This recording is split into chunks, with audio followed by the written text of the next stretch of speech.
to Paris.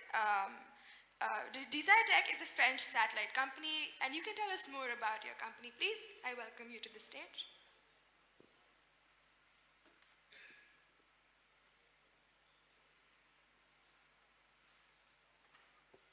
Good morning.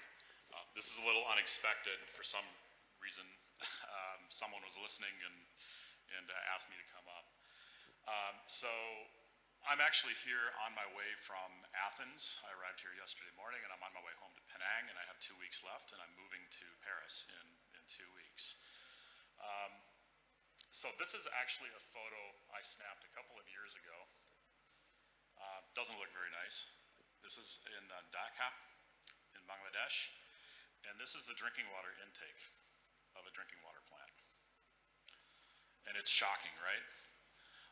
This is really the nexus between really poor sustainability, garbage collection, or just plain not caring about garbage and trash, and things that affect everyone's lives, which is water. So I've been in the water industry for a very long time, and I'm actually in the process of moving industries. I took an equity position and chief commercial officer role in a French startup that doesn't do water, but they do trash really well, and other things as well. So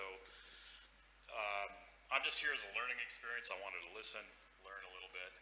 But what Desitech does is, as a startup, it's a commercial startup, we take very, very high resolution satellite imagery to the resolution of 30 to 50 centimeters. We've got a partner with Airbus, actually, Airbus Pléiade. And we take those images and we apply artificial intelligence algorithms. We got a whole bunch of PhDs from Paris-Saclay on our staff. We process these images and we identify illegal dumping. Okay. We do a lot of other things, but this is really kind of what got some attention to some people. But we identify illegal dumping to the level of 5 square meters. We do this within 24 hours of satellite imagery. So we actually have a couple of customers, direct customers. The Département de Val d'Oise is a county of about 1,550 square kilometers, up just to the north of Paris. And we also work with PACA, Provence-Alpes-Côte d'Azur, down in the south of France.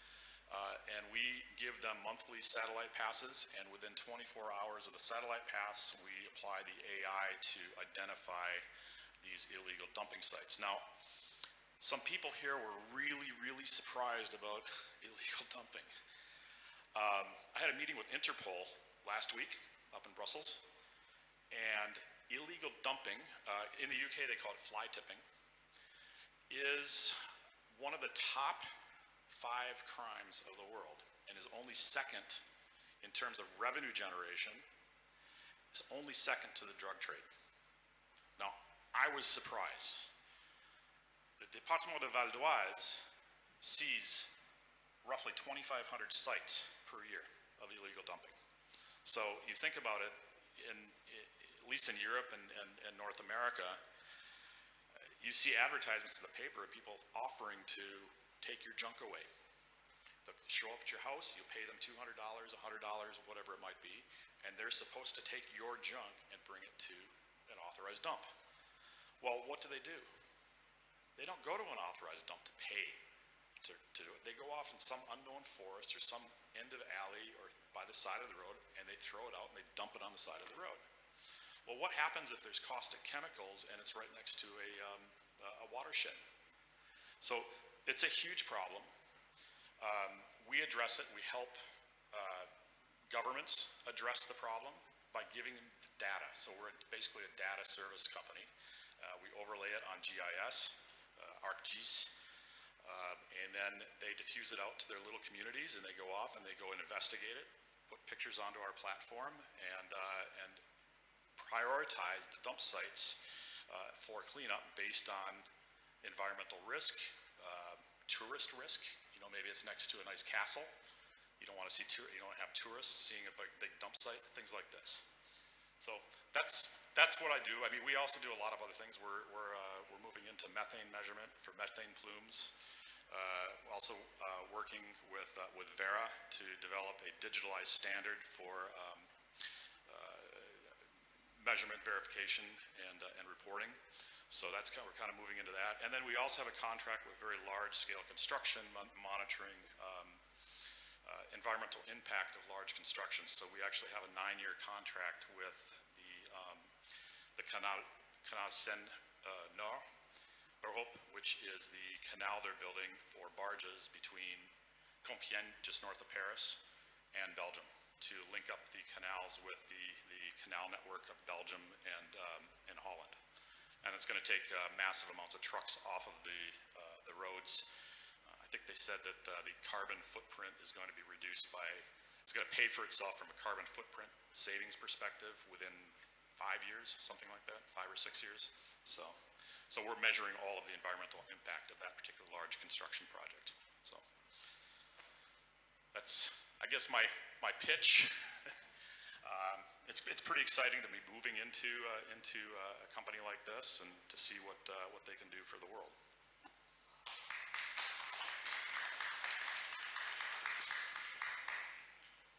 Thank you for those insightful and enlightening words.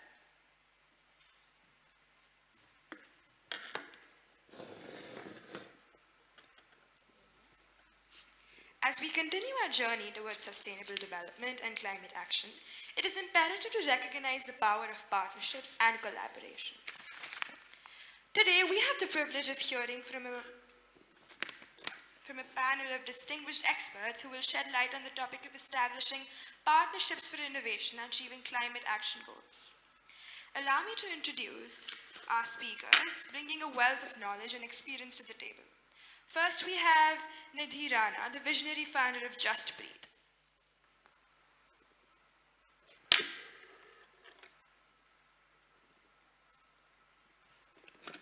Our session is going to be moderated by Dr. Nisha Kohli. Could we please have you on stage?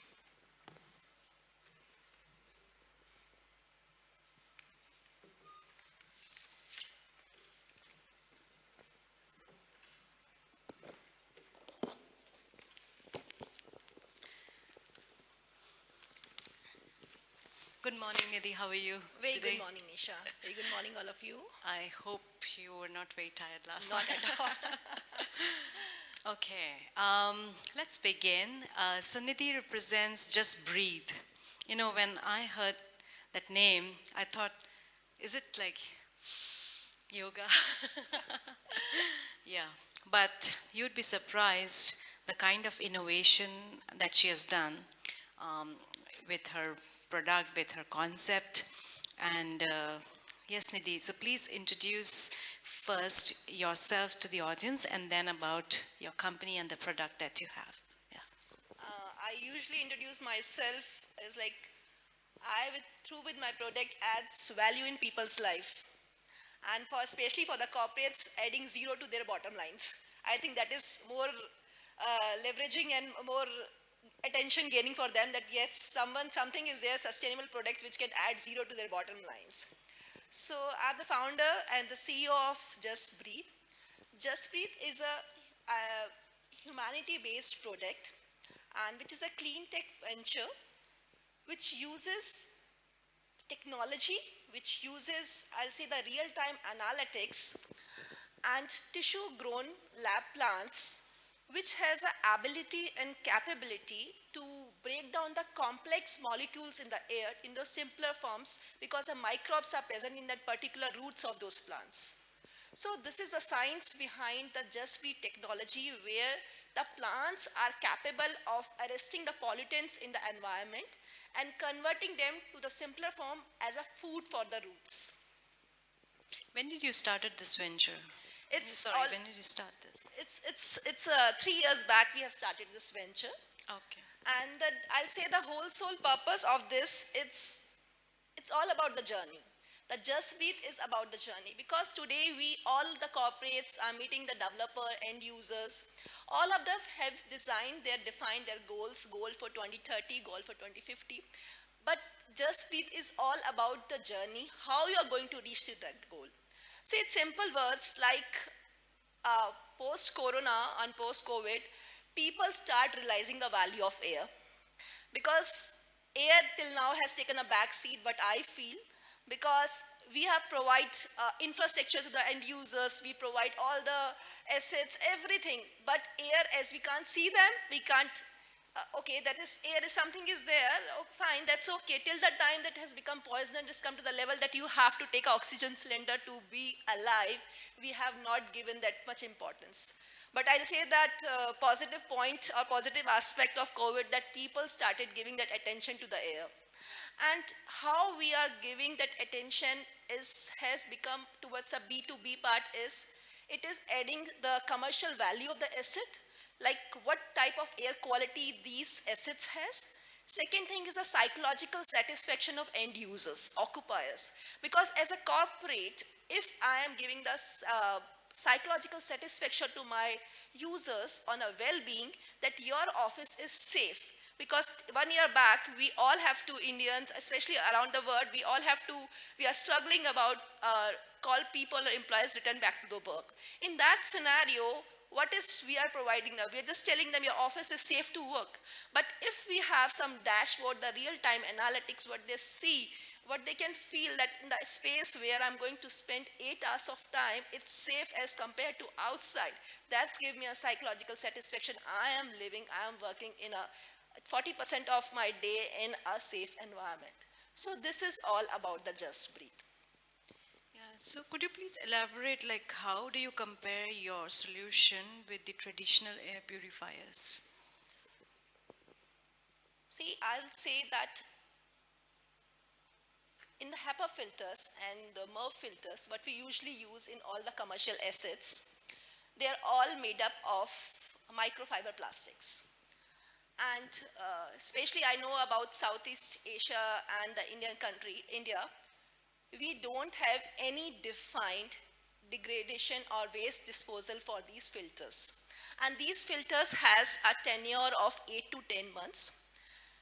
When waste disposal happen or when they changes, they just throw it in a normal trash bin. And you see the intensity of these, the issue is the filter which is accumulating the virus for 8 to 10 months, and then it is going to the trash bin, which is now open to the landfill, which is open to the air. Who is going to take care of that? That is simply like we are leaving a virus or a bacteria or a problem in an open environment. That's an issue. So one issue is the use of microfiber plastics in environment. Second issue is there is no landfill, there is no disposal policy right now we have. So that don't define how to dispose them off. So in that aspect, what we have taken, the Just Breathe is using the power of plants to purify that. We don't use any microfiber plastic or anything. We use the power of roots of those plants to clean that component like VOCs, the PM 2.5, the dust. Generally, how we differentiate the pollutants in the three aspects is, one is physical, which is a dust and smoke. The second one is chemical, which talks about the PM 2.5, which talks about the VOCs, which talks about your SO2s, NO2s, your carbon dioxide, carbon monoxide. And the third one is the biological, which is the viruses and bacteria. So all these pollutants has been captured through the Just Breathe. The first, physical and chemical through the plants, the substrate what we use. And the third one is through the sterilization what we do through the help of UVC technology. And when the outcome comes, the air comes, it is healthy and sterilized air, which takes care of the employees and end users. And the biggest aspect, all the JustBreathe stations are enabled with a screen where the end users can see what is the outside air quality and what is the inside air quality. And the most, I'll say the most important aspect or USP of is it's the only solution which can monitor, which can measure, and which can manage the indoor air quality, that too naturally. That's why I said it's a product which is humanity based. Our vision is to connect human with nature. Yeah, so thank you, Nidhi, for that. I would like to understand that you mentioned about that it's a B2B solution. How much is it like has been implemented, and are there any cost if challenges, because you mentioned it's a tech-based solution, so implementing a technology like that, um, how costly it is, and then how costly is the maintenance of the same? Because corporates would like to understand that initial, when you implement, what's the capital expenditure, and then the ongoing maintenance expenditure. So could you please throw some light on that? So I would like to put it across in this way, like I usually interact with the corporates, the thing is that what's an ROI of this solution? So I like to put it across in the way, like if you see the small mathematics is that the major consumption is 34% of your power electricity is through the HVAC filters what we use is the major spend with what we have. If we are able to save that 34% of spend what you are doing on power by 10 to 15%, it's a great, I'll say that's a great saving what you're getting with this. The second aspect, when we are talking about your sustainability goals, we are accelerating by adding the values in terms of reducing or controlling the CO2, in terms of reducing the waste from your assets. Third one, in terms of regulating temperature and regulating your regulating your operational cost on that particular assets. So I'll take this with the help of two sides, but we have generally in B2B. It's one is the developer who develops the building, the real estate thing, and the second one is the end users, the corporates. So from the perspective of developers, it will add the value for your assets. Suppose I have a 10 assets depending upon the CBD, SBD and PBD areas. And Sam, you must be aware about that CBD, SBD, all these areas. So if I have to increase the value of an asset, one of the aspect apart from the sustainability, I can showcase when I'm pitching to the corporates that this is the air quality of this asset and this is the air quality of this asset. Definitely it will help me the power of negotiation to give to all the corporates. The second aspect, what is have all the developers as a government has as a regulation for the sustainability and the green buildings, they have to go for the different certification, well certification, LEED certification. So with this product, they are going to get 8 to 10 credits as a data sustainability sheet, which help them to enable and achieve the wellness certification in a much faster pace. And when I come to the occupier, the end users, their biggest aspect is how they make sure their employees are safe. And the next one is how to increase the productivity. And it's a fact I would like to share with you all that a PM 2.5 of 10 microgram per meter cube, if a person going to use for 25 days, his productivity will reduce by 2%.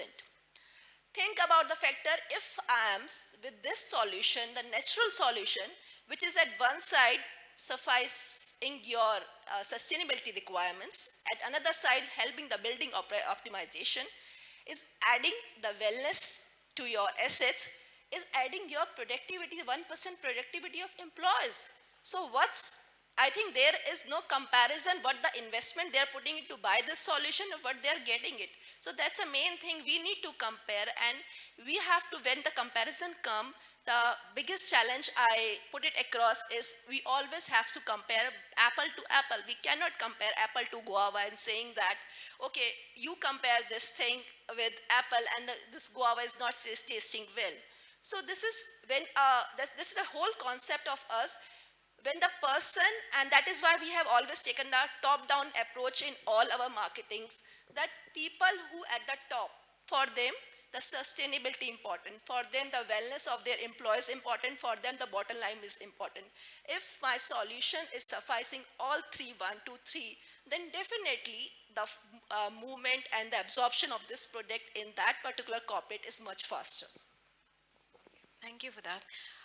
You mentioned, I'm assuming that the dashboard provides real-time analytics, right? Yes, yes. Okay, and that can go as indicators to the ESG reporting as well for the companies, right? Okay, and is your solution suitable for the manufacturing environment as well? Like, how does it work there? So we are working towards that. That is why I connected with Joe, because our solution is as the plant-based solution, and the humidity is the biggest factor. And that in data centers, what we have always faced a challenge, how this plant-based solution can be based in data center. I think that in next meeting, what we are going to connect with Joe, because that is going to be the it's going to add the value for our journey, because this is the only one data center point or asset but we are not covering right now. Apart from that, we are covering the hospitals, the Bangalore airport, and the companies, MNCs like Google, like Shell, and Applied Materials. If you ask me in terms of how much effectiveness and impact we are able to do in last 3 years, every day we are almost providing the healthy air to 25 to 30,000 people, and it is covering around almost like 5 billion square feet of area. And this is, I'll say that this is how I'm going to put this impact, so that first of all, the challenge what we have is we need to make sure the people that solution like this exist, and the simpler solution do exist. Now, what is the thing is that people ask generally is this solution which is plant-based is workable? Because people got a habit of finding solution always in a complex situations, and our approach is in simpler steps also you can find a situation. The thing is that just go in a simple thing, like Elon Musk also said that, okay, I feel good when I go for a nature walk. Why? Because the plants are there, trees are there. That means something is there which is making me alive, and something is there which is fresh. So why don't we connect that dots, reverse engineering, and that's make the solution? Why we have to first complicate the solution and find that solution, then implement it? So that's a strategy what we have taken it. Exactly. Yesterday, even Joe mentioned that walking to the car parking space, if it is interesting and if it's healthy, covered by plantation, why not? Why will not people enjoy the walk, right? I would like, earlier this panel was actually planned as a partnership and collaboration panel, and as you know, the theme of our event this year is also collective intelligence and collaborations. So this, unfortunately, the other panelist, Mr. Almas, he couldn't make it, and Dr. Ramesh was there in the earlier panel, so that's why. But I would like to ask you a question on, looking at your product. You mentioned that you already had, discussions with Joe regarding, futures, anything, collaboration or something. Who else do you see as players in the ecosystem with whom you can collaborate and partner so that you can scale up your solutions? So I would start with first is those who are developing the asset, the developers, because they are going to develop that sustainable solution and going to lease out. The second one is a corporate who are going to take that place. The third one is the end users, employees. When they come back to the home, they should have also that healthy air at home. And the other part, as we talk about, the biggest one is the government policies and processes. What we are usually doing it, till now we have connected with all the corporates and we have reached out to many of the developers. I also got connected with the Ministry of Environment and Change, Mr. Bhupender Yadav in India. That is how the discussion is happening, because for us, the major part is the data what we are collecting from the real-time analytics. The data is treasure for us. What is happening currently, if I have, like I've seen the slide yesterday, that in Bangkok, that air quality is also 139 and complete red is showing, okay? And if I have to regulate that air quality, okay, I know the office timing is 9 to 10 or 9 to 11, and the air quality on this stretch is bad. How will I am going to put it across? Because I should have a data which is talking about on a real-time basis that this time the air goes like this, that this time the air quality. Then I can take a further step to mitigate the risk and to mitigate the plan. Okay, for the offices, I'm just giving the example, for the offices like we have in Bangalore, for the offices towards a Sarjapur or towards a Whitefield, that stretch, we can take it at the time of 9 to 11, which is the other part of city which is bottleneck, electronic city. If the people from the Bangalore, they must be knowing that. So that side, we can start the office 10 to 11. In that case, unless we provide the data, we cannot take any steps. So our whole soul aspect is to collect as much data, because data is going to be analyzed and data is a treasure for us. So I'll say the whole ecosystem. Currently, our clientele, which includes, as I mentioned, which includes the airport, which includes the hospital, which includes the corporates, a developer. So this is my thing, that we can be everywhere because life is everywhere. So JustBreathe can be everywhere. Thank you. I would like to congratulate Nidhi for winning the Grit Award for SDG 3 as a main category award. And thank you so much for providing us this simple solution, which is very effective. And I wish you all the best in future. Thank you very much. Thank you so much. And before I leave this stage, I have a request and pledge to all of you, because either the people who are audience sitting here, either they are the person who are providing the solution, or they are the one who is creating the solution. So those who are creating the solution, the services for them, the providing services, that you know what, that inspiration is just illusion till the time you execute it. Please execute, because the biggest thing, we learn the so many stuff and we just go away, right? And the person who is developing the solutions, people like us, the entrepreneurs over here, I would say that the simple line that if my product can enhance someone's life, it's my moral duty to sell it. So you go for it, pitch for it, and talk about it. Thank you.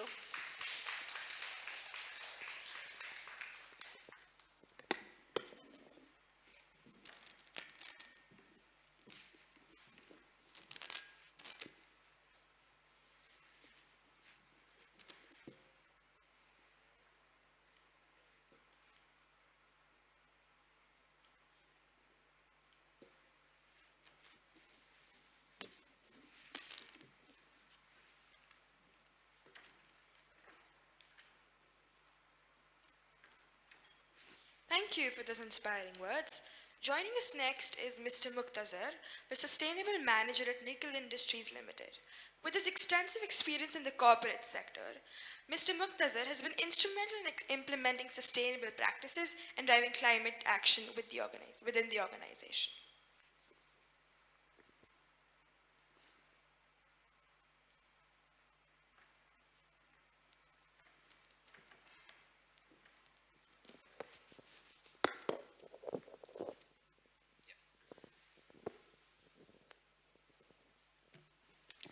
Yeah. So, yes, please. Welcome, Muchtazar. So, you know, there are some negative things happen during the event, but then there are some positive things that also happen. Unfortunately, Almas couldn't make it, but fortunately, Muchtazar could make it at the last minute, I would say. How? I mean, he was busy with other conference, speaking engagement, etc. But suddenly he decided, no, Nisha, I think I should come for the event. And yesterday, his flight got delayed 2 times. And he was, earlier he said he'll be here by 8 p.m., then 8:30. What time did you come then? Yeah, around 10, I think, 10 p.m. Oh my God. By that time, we were all drowsy. We were very tired because we were here since 8 a.m. or 9 a.m. till 10 p.m. last night. Yeah, so thank you very much for making it at the last minute. And to introduce, Muchtazar is a sustainability manager at Nickel Industries. And Nickel Industries has got a very interesting background in the sense that, I should not say it, No problem. so nickel industry itself is comes from a very tough industry as far as ESG or sustainability is concerned. But then we have to look at those companies which are transitioning, and that's very important because as we mentioned in the last year's event, that corporates have to transform themselves and they have to do changing, remodeling, rebuilding their business models. And that's where I think we have a perfect example this year. Unfortunately, you know, we had Shell Aviation yesterday, Shell, but we couldn't have them as speakers, and even PMI, which is Philip Morris International, we would wanted them to be as speakers so that we could ask them questions, how they are transitioning, but we have today Nickel Industries to understand how they are transitioning and doing good things in their business. So over to Muchtazar first introduce your work, maybe your background, and then you can talk about your initiatives at Nickel. Yeah, so thank you, Dr. Nisha Kohli, and also the organizer from the Corpstage team. So it's a pleasure for us to be here, and we are honored to be one of the recipients, I think, in the special category. So I'm Muchtazar, a sustainability manager of Nickel Industries Limited, and we are an Australian public company, but all of our operations are located in Indonesia. So yeah, I think it was unfortunate I was not able to attend the interesting sessions yesterday, but yeah, nevertheless, I heard this morning earlier that there are discussions about the EVs, about the renewable energy transitions and net zero. And what I can say is to achieve that green future, that sustainable future, we need more nickel. Yeah, because nickel is one of the crucial metal, I think, in the energy transition. And the majority of nickel reserves are located in Indonesia. So basically, that's why we operate in Indonesia. And yeah, like you said, there are also some debates about the benefit of EVs. But in my opinion, I think, yeah, regardless of public opinion, whether we just move the, let's say, the emissions from the consumer ends to the upstream, or in other environmental footprint in the mining process, let's say. But yeah, it's not about if, I think, but it is when. Because yeah, at the end of the day, I think the fossil fuels will be up and we have to move to renewable energy solutions. And yeah, at the end, people will use EV anyway. So just to cut the long conversation short, so we understand that the main driver, I think, of nickel demands in the upcoming years will come from the EV, from the battery, from the energy transition technologies. And it is simply doesn't make sense if, let's say, we produce nickel, but it is mined, it is generated unresponsibly, unsustainably. So that's why it is important for us to ensure that all of our operations are safe and environmentally friendly. And we started our journey, yeah, basically since in Indonesia since 2012. So last year we were proud that our mining site actually yeah, became one of the only 2 nickel mining sites in Indonesia that receive a green proper award. So it is such kind of environmental rating from the Ministry of Environment and Forestry. And yeah, there were just us, who relatively still young, and also Vale. I think everyone knows Vale, and in Indonesia they have operated for more than 50 years. So just to give a glimpse of yeah, what we have tried to do. And we are an integrated nickel producer, so we don't just mine nickel, but we also process it into nickel matte and also nickel pig iron that is used in the stainless steel manufacturers. I would like you to close your eyes and think about your ESG report, and then talk about 5 challenges that you see in terms of indicators that you feel, oh my God, you know, how do I talk about this in the report, or how do we achieve this? How do we set targets? So what are your top 5 challenges, and then how are you tackling those? Yeah, I think the challenges in sustainability reporting are quite common. So I think first of all in data collection, perhaps. So while now we are talking about the autonomous vehicles, you know, vehicles without drivers. surprisingly for ESG data collection, we still use Excel sheet, we still use pen and paper data. So it's quite contradictory, but yeah, that's the reality, I think, on the ground, especially in developing countries such as Indonesia, which has diverse background in terms of education, experience, and etc. So yeah, it is true that not all processes have been digitized. Some still be done manually, and that's also one of the challenges, because yeah, you can imagine that we have 5 operating sites actually, so 1 mining site and 4 smelters, and yeah, each of them can come up with different format and also different data calculation, and that's one of the things that become our concern. And then the next thing is, yeah, probably in my opinion, report is the end product.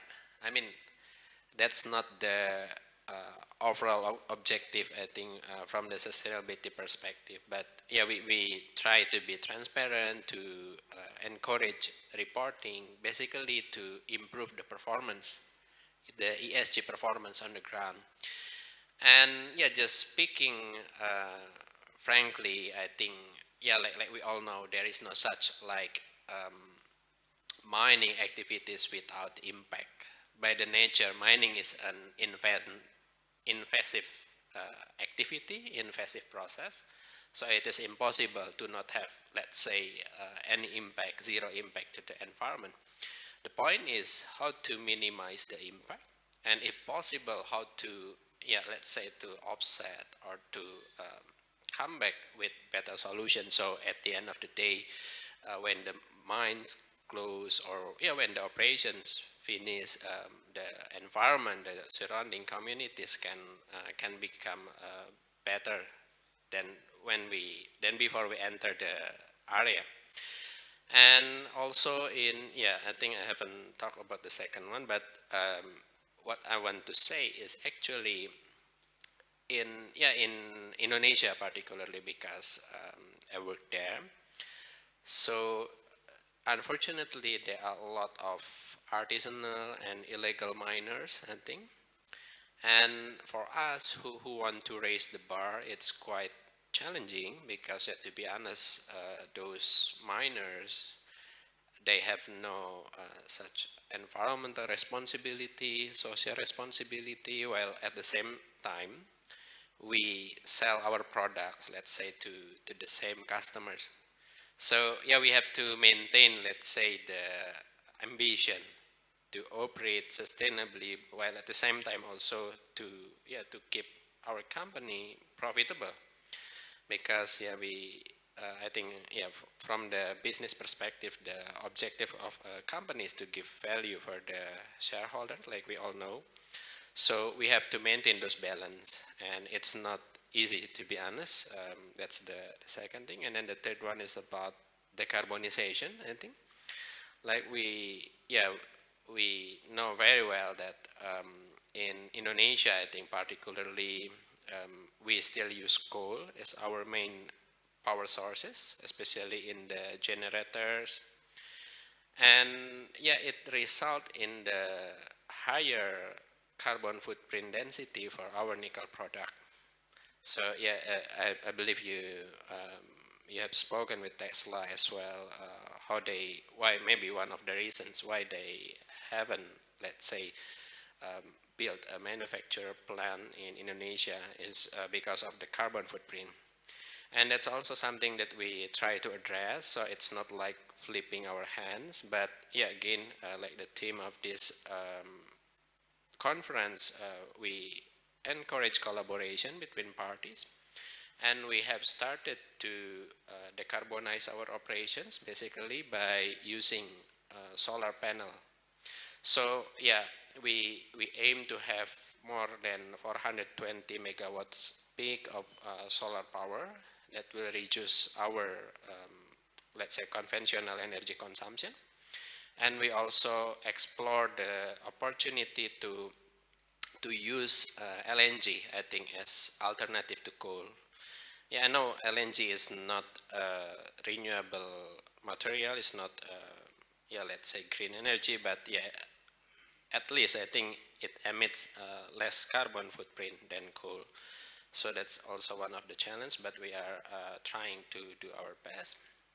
And then the next thing, I think, based on our materiality assessment, so we tried basically to engage our stakeholders, and we interview with them, we talk with the government, with our business partners, and yeah, while it's not entirely same like the result that was found in the global market. So if I refer to research by EY, they stated that yeah, ESG is the top concern of the global mining executives, which then is followed by geopolitical aspect and then climate.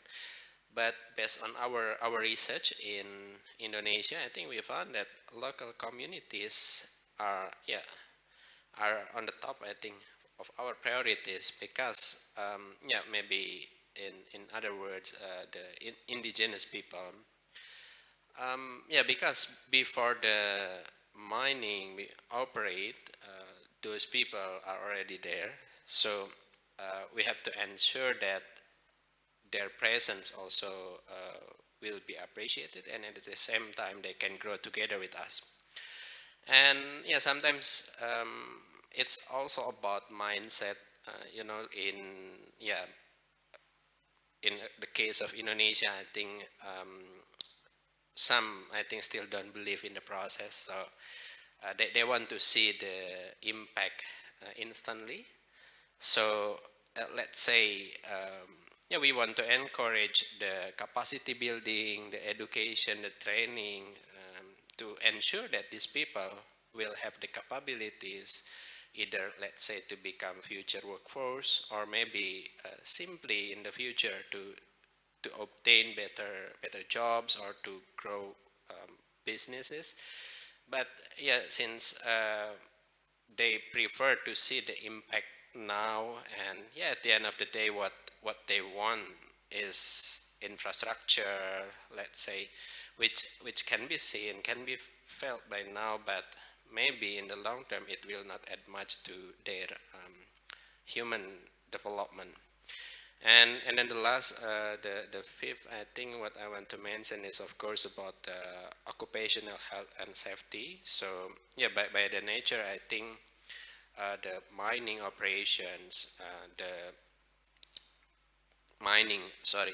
metal processing, I think are, let's say, high risk activities. And yeah, although we have tried our best, but let's say the incidents are unavoidable. So yeah, I think it happens around the world. But the thing is, we try to make a systematic approach to ensure that yeah, the numbers of accidents are minimized, and if possible to achieve zero lost time injuries, and also zero fatalities. So it just to bring an example, I think our mining site last year has achieved 4 million working hours without lost time injuries.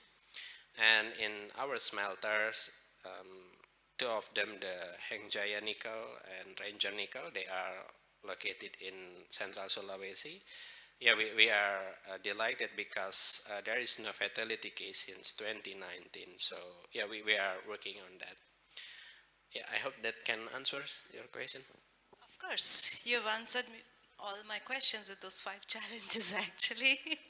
So thank you very much. And your work is commendable in the sense that being in such a tough industry, you're putting in a lot of efforts, and your initiatives are resulting in your recognition as well.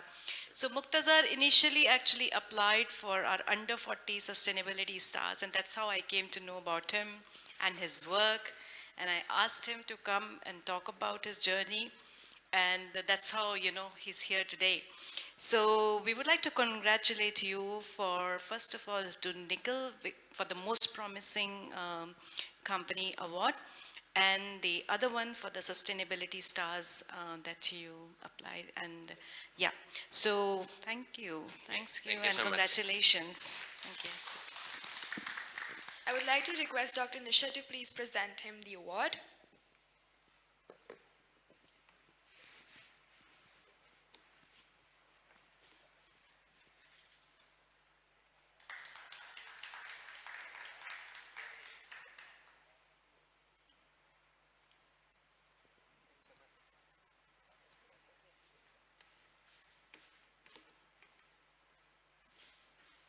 Would you like to say a few words on your achievement?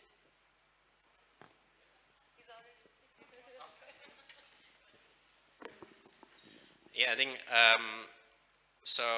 Thank you so much again to the Corpstage and to the event organizer. It's an honor for us, Nickel Industries Limited, to achieve this recognition, and also, yeah, for me personally, I think to be included as one of the 40 under 40 sustainability stars. So this is something that we didn't expect, and we look forward basically to collaborating more in the future with the like-minded organization, like-minded people, because at the end of the day we can't do this alone, and we need to collaborate with many parties to ensure that in our case the metals, the minerals are mined, are processed sustainably. So yeah, at the end we can see the future that we want. I think that's all. Thank you so much. Moving forward for the Best SDG Impact Award, SDG 11, Sustainable Cities and Communities, I would like to welcome Urban A&O for creating ingenious solutions to honor their commitment to creating safe, resilient, and sustainable communities.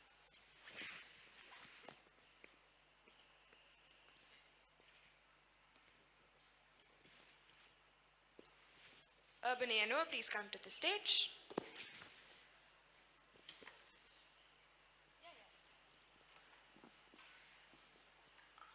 I invite Sam to hand over the award to Joe McDonald. Yeah.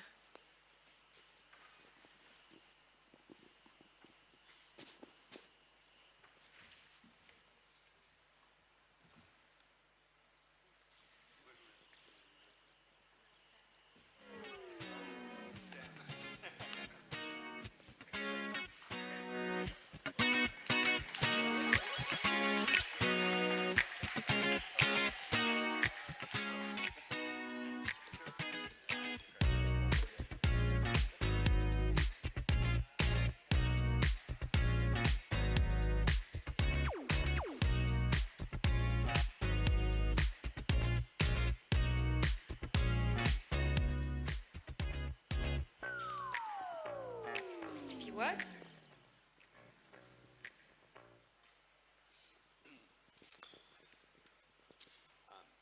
So on behalf of Urban A&O Worldwide, my team, it's an honor to receive this award.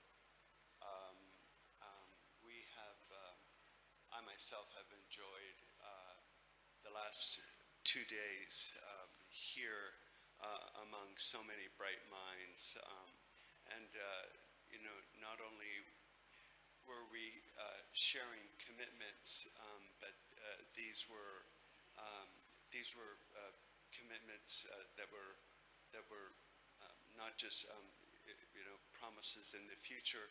These were real commitments with real data points that are occurring now, and so it's just it's been a pleasure to meet you all and also to be among you. So thank you very much. Moving forward for Best SDG Impact, SDG 15, Life on Land, the winner is Green Lakers for their work in developing farmlands and their innovative breakthrough in putting their land ownership on blockchain, India's first property technology. They will be joining us virtually. Hello everyone, I am Almaz Johari, founder of Green Lakes Farmland. I hope this message finds you well. On behalf of Green Lakes family, I would like to express our deepest gratitude for the nominations that we have received in the ESG World Summit and Grit Award. We are truly honored for being recognized for our efforts towards sustainable living. Well, these awards and nominations reinforces our commitment towards United Nations Sustainable Development Goals. We are truly honored, and this is really motivating us to work towards a better future, a greener future, a sustainable future. Thank you all for all the efforts that you've put in for recognizing our efforts. We wish to see you all. Unfortunately, we are not able to be with you, but hopefully we will definitely see you all in the coming events.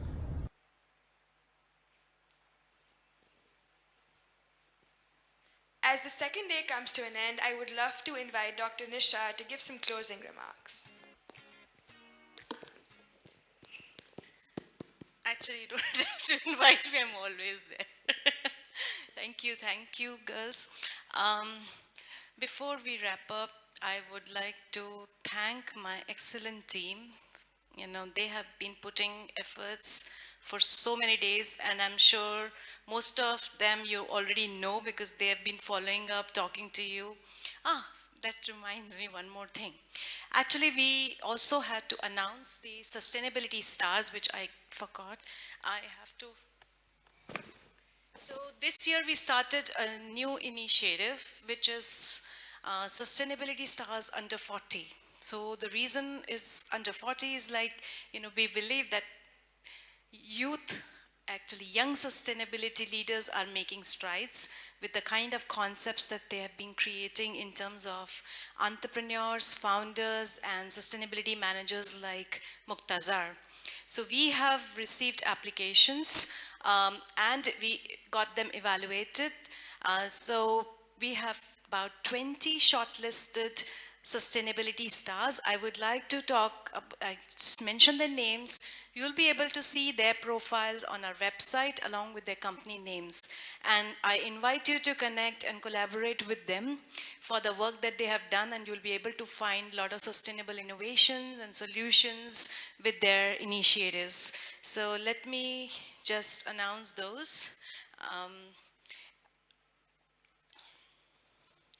Actually, we hope to have them next year, all of them in person here. We have two, actually. Yes, Vaibhav? Saurabh and Muchtazar, right? So please come and we'll have a picture.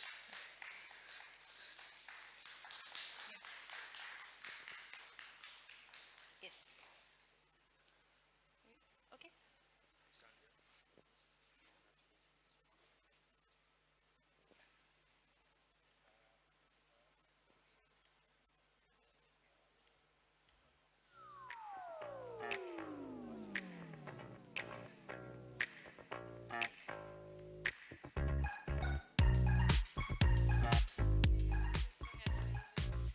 The other sustainability stars we have are Jed Lanes from Philippines for Comunidad, which is a data platform company enabling sustainability.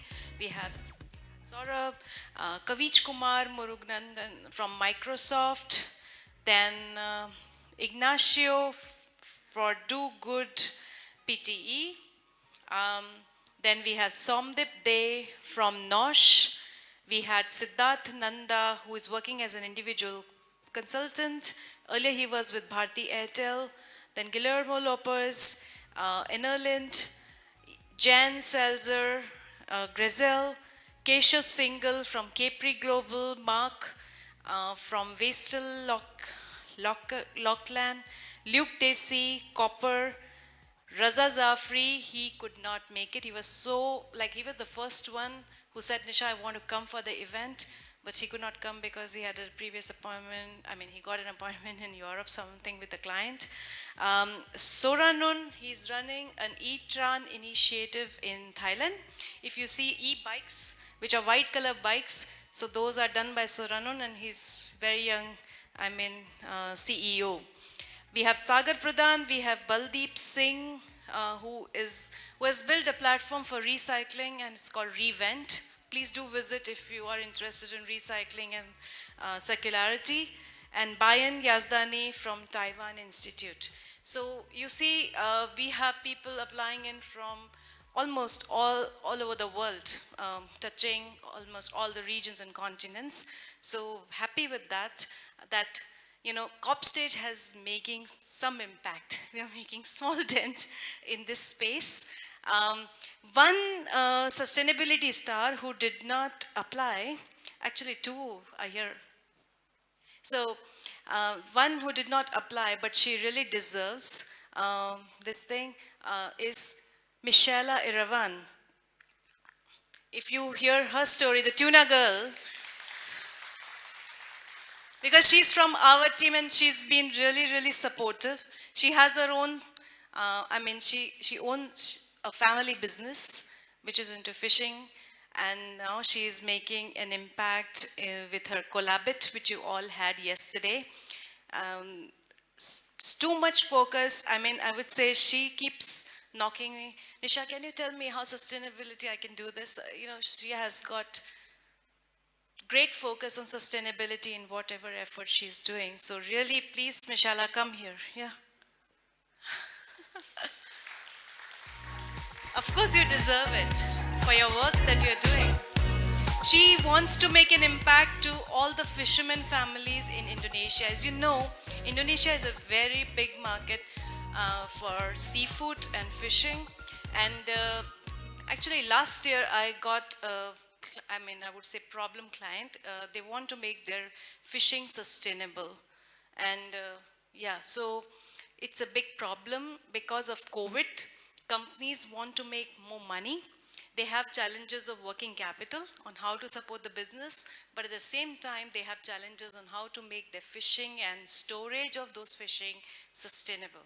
So Michella's solution, we did not get a chance to hear to her presentation, but I'm sure, we will have it very soon. We'll organize a session, right, where she can present about her innovative solution. Actually, it's in the idea stage and, prototyping. She's started with this, exploring. What she wants to do is the byproducts of the fisheries that can be, processed in collagen, and already done that, so she will talk more about it. Thank you. So I think first of all, I would like to rebrand tuna. So hopefully next time you come across tuna, you think of this. Beyond sashimi, sushi, and tuna can and sandwich. I think it's so much of a fate. Why would my family does fishing the last 30 years. Why am I from the tuna city in Indonesia? Why called Bitung? So Collabit is for collaboration Bitung. And most of all, why would I'm from Indonesia, #1 tuna producer in the world. And we are also #2 for seaweed and shrimp. And by fate, I came across Iceland. I think it's Indonesia's soulmate. Being so small and being another fishing nation, they've come up with 30-fold model, a lot of biotech, a lot of R&D, innovation. So I've been going back and forth for since 2017, and Norway as well, looking at how the shipping families have come together in decarbonizing and really turning their operations, a great effort to reduce the consumption. So I would like to get lesson learned and build the same infrastructure and ecosystems for fishing industry and fishing families, starting with Indonesia and hopefully Southeast Asia. So anyone that loves fish, love the ocean, love blue, send them to me. We all seem to speak the same language, and I think the ocean is big enough to be shared. Thank you. And if you haven't tried, there's still some tuna collagen at the coffee station. Please have it. Okay. Thank you. And I would like to thank Michella for her support. Last year also she was there with us. And you'll be surprised, like, this girl didn't sleep for 3 days, helping me out with all the things that you see here. And still after that, we made some errors, some mistakes were there, but this was better. And yes, so she's very helpful, and I'm grateful to her for her support. Now I would like to, just thank my team.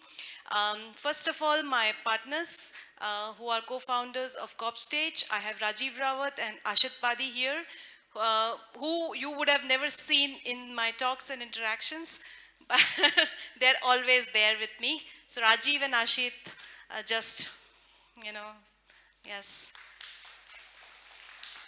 I have some partners here from our country partners. So we'll start with Gane Ramachandra, who is our partner from Singapore, and he's helping us in the blockchain, crypto, sustainability applications.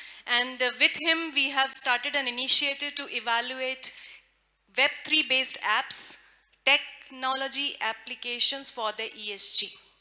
So we are, launching our ESG assessments for Web3 applications. Because as you would have seen, if crypto world, there's a lot of under or dark web which is going on. So social aspects, but also environmental aspects in terms of energy consumption, etc. So we have developed an assessment tool for evaluating those Web3, and we are launching that in the coming, 15, 20 days, very soon. We had plans to do an assessment here and bring it as a case study, but it was too short of a time for us to do that.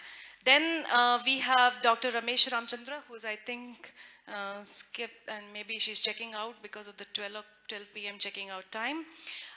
She's actually helping us from Vietnam. We have Hiran De Silva from Australia, One ESG. We have collaborated. We work like a team, not collaborated, we work like a team together and on a daily basis. We have Michella from Indonesia. She's actually helping us in overall Southeast Asia. Yesterday you saw Dr. Thiraj. He's our partner from Thailand. And Maria is our partner for Balkan region. So that's how, no? Okay, so I would say 8 countries overall. EU and Balkan region. So Croatia is not part of that. So including Croatia, right? I should say that. Okay, so that's our team in terms of partners and founders. In terms of our admin staff, we have Deepika, who you would have interacted with her on a day, almost like 2-3 times a day, maybe. She came from India. She works with me virtually. And she came from India for the event. We have Kun K, who is supporting us from here, the local team. Our amazing designer, who has made you look good in your pictures, which you will actually cherish for your lifetime. Rahul, he has also come from India. He actually started working with us in the initial design of Corpstage platform. So since then, we really like his designs, and that's why we actually requested him to help us out with the event designs as well. And we have Zinthi, amazing person, coordinator, who did not move from her place at all. She took her job so responsibly, and actually she's not a technician, she's an ESG analyst. She has evaluated companies in terms of ESG indicators, and she's great in doing that. So she's one of the hands here. Okay, thank you Kun Ad for the streaming part and the video camera technical aspects. Thank you so much. I was surprised. She was here for 13 hours yesterday. Full 13 hours, she sat there. Maybe she doesn't understand ESG at all, but she learned about ESG a lot yesterday. We have amazing girls, youth stars with us. Shrida and Vasudha, please come. A lot of you would be thinking that, are these interns? Who are these people? Yesterday we had Mark and VK. Mark, okay, we first start with VK. VK is my son. He's my younger son. He's 17 years. He's going to 12th grade now. Mark is his friend from international school. And Vasudha is Rajiv's, Shrida is Rajiv's older daughter, and Vasudha is younger daughter. And, it's not that, actually I was looking for hiring professional MCs, but then it's like this. Last year, we had a student, of course, one of our friend's daughter. She did the event. Her name is Sarina. She did excellent work with the MCing part of it. with Michella's support, and she got into a Stern School of Management. So we believe that, when we give opportunities for the students to learn, and maybe we'll hear from them that what did they learn. She told me yesterday, Nisha auntie, I love 40% of what speakers were saying. So this is like the first platform where they get to understand about sustainability and ESG. And it's not like that they're doing it here. They are here for learning. So Mark, as you saw his presentation, he's very much intrigued by sustainability, and that's why he offered to be here yesterday. We did not ask him. He said, I want to be here, I want to learn. So that was a great way to engage and make him participate in the event. So anything you would like to say for today's sessions? What did you learn? So I've always heard about climate change and what we can do to sort of prevent that and make our contribution towards the planet. But I never really paid a lot of attention to it, because it was it's just so intuitive. I know what I can do for the planet. But I actually learned a lot of things that I did not know. I couldn't attend yesterday's session, but my sister did, and she told me a couple of things. So, for example, I learned that we shouldn't really return clothes, and we should be really mindful of that. And that is something I never paid attention to. I knew that there was a lot of packaging and transport and all of that, and it wasn't really sustainable. But I think we do not think of a lot of those things which we do every day. And yes, I did not understand a lot of things that I heard today, because I think that it's the first time that I've really come to a conference solely talking about sustainability. But yes, it was a great learning experience, and thank you to all the wonderful speakers to share their insights with us. It was a very enlightening experience for me too. Again, this is my first time.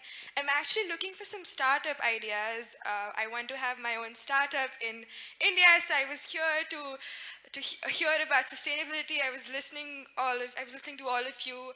I understood, yes, as Nishanti said, I understood only 30 to 40% of things you said, maybe less because there was some complex terminology which I don't understand, but it was overall a nice experience. It was very exhausting, but also I learned quite a lot of new things. So thank you all for sharing your expertise, and your prowess as in your own field has made a huge impact on the world.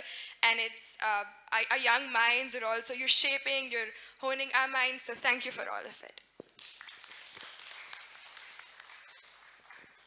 I would like to now invite Joe McDonald, who has come from all the way from US, and I would like to hear your feedback for the event, and how was it, what was your experience yesterday and today, and yeah, just share something, yeah, please.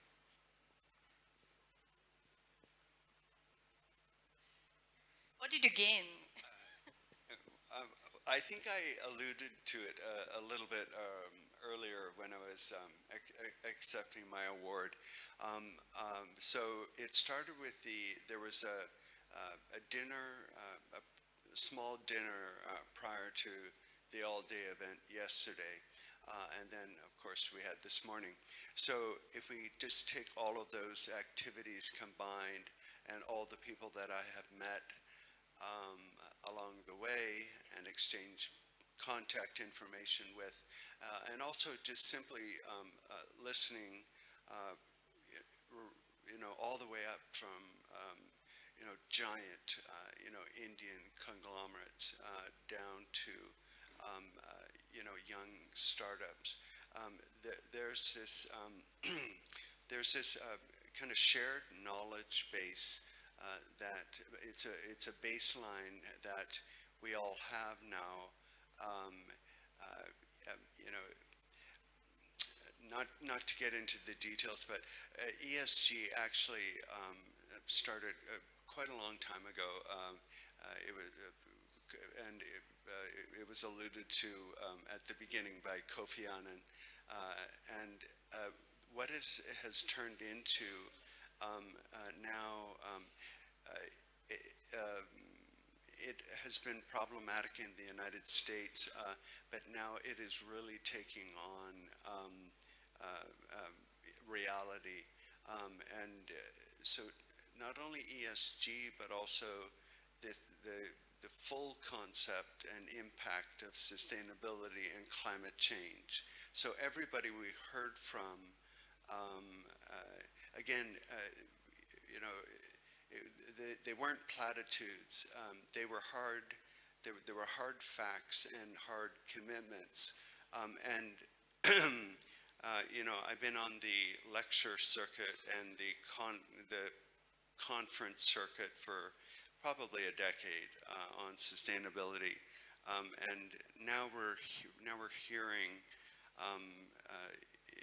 you know, we're hearing real hard, you know, facts, and people are very committed to this, whereas you know, that wasn't the case 8 or 9 years ago.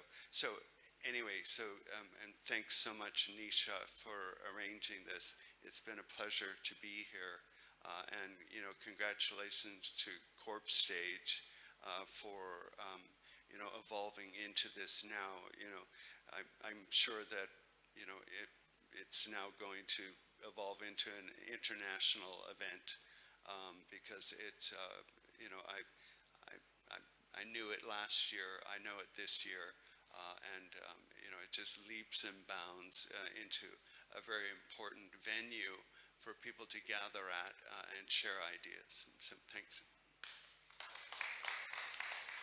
Thank you very much. May I invite everybody here to have a group photo, please? Group picture.